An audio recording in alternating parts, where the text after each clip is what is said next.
জন্ম দিছেন, স্বামীরে ফাঁকি দিয়া ধোকা দিয়া পরপুরুষের লোক ঢলাঢলি করে। হ্যাঁ মন করতেছো কেন? খাওয়ালে খায়া নাও, এমনিতে তোমার শরীর খারাপ, যদি না খাও তাহলে শরীরটা তো আরো খারাপ করবো। খাইতে পারি, কিন্তু আমার দুইটা শর্ত আছে। শর্ত? প্রথম শর্ত, আমি তোমার কাছে মাপ চাইতেছি, তুমি আমার মাফ করে দাও। আর দূর পাখি, আমার কাছে মাপ চাওয়ার কি আছে? আমি জানতাম তুমি তোমার ভুলটা বুঝতে পারো, আর আমি এমনিতে তোমার উপর রাইগা নাই, অনেক আগেই মাফ করে দিচ্ছি। দ্বিতীয় শর্ত শুনবা না? তোমার অনেক ভালোবাসতে দেবো, আমি এমনি তোমার অনেক ভালোবাসি, আর ভবিষ্যতেও তোমার আমার জান প্রাণ সবকিছু দিয়ে ভালোবাসি। না এবার খায় নাও। না, তুমি আমারে তালাক দিবা, আর তালাক দিয়া কাবিনের টাকাটা আমার হাতে দিবা। আমি তোমার লোকে সংসার করতে পারবো না। আর তুমি যদি আমার কথা মতো না চলো, তাহলে আমি আত্মহত্যা করবো। তুমি চিন্তা করো, আমি বাইসা থাকবো নাকি মরে যাবো। শিউলি, এত কিছুর পরও তুমি আমার এরকম একটা কথা কইতে পারলা? পারছি। যত তাড়াতাড়ি সম্ভব তুমি কাবিনের টাকাটা জোগাড় করে আমার এই বাড়ি থেকে বিদায় করো। এ বন্ধু রাশে, কি অবস্থা বন্ধু? কি রে, এটা নতুন বিয়া করছো, এই সময় মন থাকবো পুরো চন্মনা, আলাদা একটা হিট থাকবো, পাওয়ার থাকবো। আর তুই কি মুরগির মতো বয়ে জিমাইতেছো? কিসে?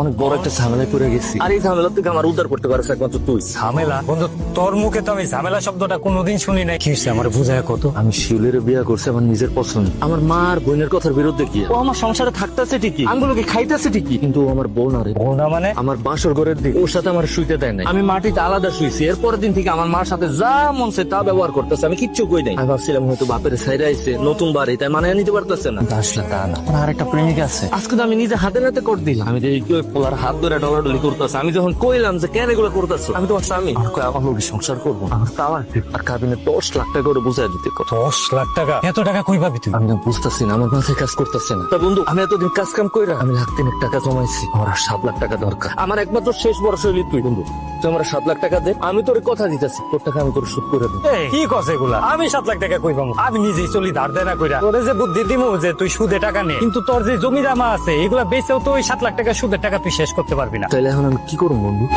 হয় একটা উপায় আছে। কি উপায়? যে কোনো উপায় আমারে কো, আমি সবকিছুতে রাজি। তুই কিস্তি উড়া, কিস্তির টাকা দিয়া বউটারে আগে তালাক দে। কিস্তি উড়াবো? আর কি করবি? জীবনে কত কিছু দেখলাম, শেষ পর্যন্ত দেখতে হইব কিস্তির টাকা দিয়া খাবে।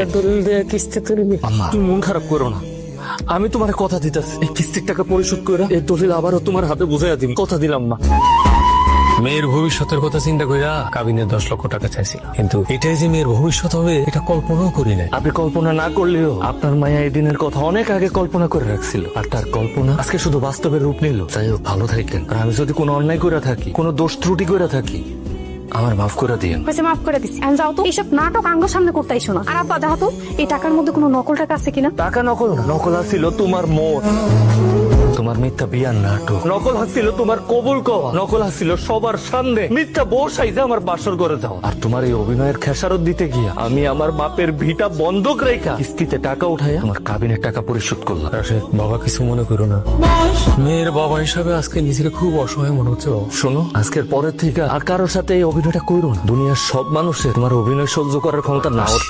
এতক্ষণে তোমার আসার সময় হলো, আমি কতক্ষণ ধরে অপেক্ষা করতেছি। তুমি তো অপেক্ষা করেই খালাস, আর আমি যে আব্বার চোখে ফাঁকি দিয়ে এতগুলা টাকা নিয়ে এলাম, এটা কি সাত টাকানে কথা? দাও দাও, তাড়াতাড়ি দাও। দিমু মানে টাকা আমার কাছেই থাকুক। এখন কও আমরা কই যাইতেছি? আরে টাকা তোমার কাছে থাকবো মানে? তুমি বুঝতেছো, তুমি তো মেয়ে মানুষ, কেউ যদি ধোকা দিয়ে টাকা পয়সা তোমার থেকে নিয়ে যায় তখন কি হবে? আমার কাছে কেউ নিতে পারবো না, টাকা আমার কাছেই থাকুক। আর তোমার ব্যাগ কই? আরে আমার ব্যাগ দিয়ে তুমি কি করবে? আমি কি তোমার নিয়ে বেড়াতে যাবো নাকি? শোনো, এই জায়গা থেকে ডাইরেক্ট তোমার মামার বাড়ি নিয়ে যাবো, ওইখানে যায় মামার দিয়ে আমার পরিবারের সাইজ করে, তারপর তোমার আমার বাড়িতে উঠাও। পরিবারের সাইজ করবো মানে? তুমি তো বিবাহিত, একটা বিবাহিত মায়ারে কেউ কি সহজে মাইনা নিবো? বুঝতে পারছি। আচ্ছা ঠিক আছে, তাড়াতাড়ি চলো তাহলে। এই চলো মানে? আমি কি এইভাবে এসেছি? শোনো, আমি গাড়ি নিয়ে এসেছি, আমি কষ্ট করে একটু এই জায়গায় দাঁড়াও, গাড়িটা একটু আড়ালে রাখছি, তোমার জাস্ট আমি সারা দিন তুমি আইসা পারবা। কেউ যদি দেখে ফেলে, মান সম্মানের বিষয়, তোমার বাপের একটা মান সম্মান আছে না? এই মান সম্মান থাকবো তো? টাকা দাও আমার কাছে।